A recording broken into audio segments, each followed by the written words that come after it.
Dahulu kala, di suatu desa kecil dekat lembah yang asri, tersebutlah dua bersahabat bernama Embro dan Pipo. Mereka adalah tipe pemuda yang berambisi untuk menjadi orang terkaya di desanya. Mereka kerap membicarakan impian dan ambisi mereka itu akan kekayaan, kehidupan, dan gaya hidup yang ingin mereka miliki nantinya. Mereka tidak takut untuk bekerja keras, hanya saja mereka masih belum mendapatkan kesempatan untuk dapat mewujudkan cita-cita mereka. Hingga suatu hari, kesempatan itu pun datang. Desa mereka membutuhkan lebih banyak air. Oleh karena itu, kepala desa mempekerjakan Embro dan Pipo untuk mengambil air dari mata air di gunung untuk dibawa ke tempat penampungan di desa. Mereka akan dibayar sesuai dengan banyaknya air yang dapat mereka bawa. Maka, mereka berdua pun menyambut dengan baik kesempatan ini. Embro dan Pipo pun segera melaksanakan pekerjaan tersebut dengan bersemangat. Setiap hari sejak pagi hingga sore, mereka bergegas menuju mata air dengan membawa ember masing-masing. Mereka bekerja keras untuk membawa air sebanyak mungkin ke tempat penampungan air di desa. Menjelang sore hari, mereka pun pulang dengan membawa upah dari hasil jerih payah mereka hari itu. Embro merasa puas sekali dari hasil kerjanya itu dan besarnya upah yang ia dapatkan. Ia yakin bahwa dengan pekerjaannya ini, ia bisa segera mewujudkan cita-citanya.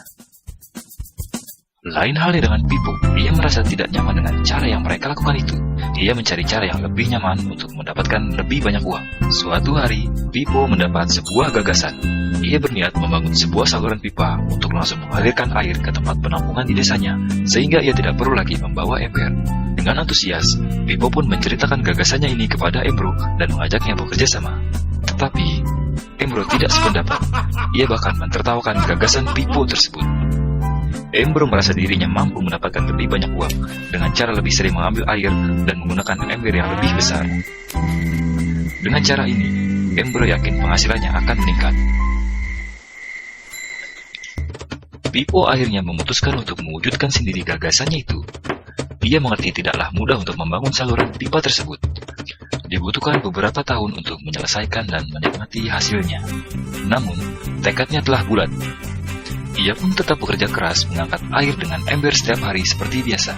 Tetapi di akhir minggu dan setiap ada waktu luang, Pipo bekerja untuk membangun saluran pipanya. Pada bulan-bulan pertama, hasilnya hampir tidak kelihatan. Orang-orang mulai banyak mentertawakan dan mencemooh Pipo. Mereka menjulukinya Pipo si manusia saluran pipa. Sementara itu, penghasilan Embro telah meningkat 2 kali lipat.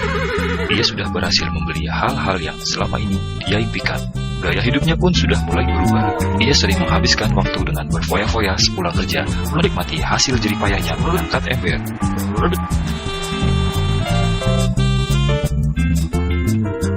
Seiring bertambahnya usia, kinerja Embro pun sudah semakin lamban karena beratnya ember besar yang ia bawa setiap hari. Bulan berganti bulan, tahun berganti tahun. Dan akhirnya Pipo berhasil menyelesaikan saluran pipanya. Kini tanpa perlu bersusah payah mengangkat ember, Pipo akan mendapat lebih banyak uang berkat air yang terus mengalir memenuhi tong-tong air di tempat penampungan. Air terus mengalir tanpa henti, bahkan saat ia tidur, makan, ataupun saat pergi berlibur. Pipo pun puas dan bangga berkat tekad dan kerja kerasnya. Kini penghasilannya pun mengalir tiada henti, seiring aliran air di saluran pipanya. Cerita Embro dan Pipo menggambarkan kehidupan kita.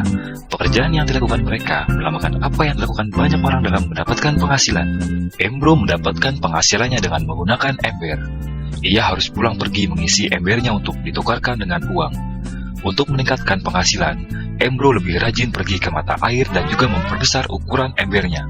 Dalam kehidupan yang nyata, jika kita ingin meningkatkan penghasilan, kita harus bekerja lebih keras. Misalnya dengan bekerja lembur atau mendapatkan pekerjaan tambahan, kita juga dapat memperbesar ember kita, yaitu dengan menerima posisi pekerjaan yang lebih tinggi. Sebagian besar dari kita menukarkan waktu untuk mendapatkan uang. Seperti juga Embro, kita hanya memiliki 24 jam per hari, dan tidaklah mungkin kalau kita membarterkan seluruh waktu kita untuk bekerja. Ada saatnya ketika kita tidak mampu membarter lagi waktu kita karena alasan usia, penyakit, ataupun alasan lainnya, sehingga penghasilan kita terhenti sama sekali.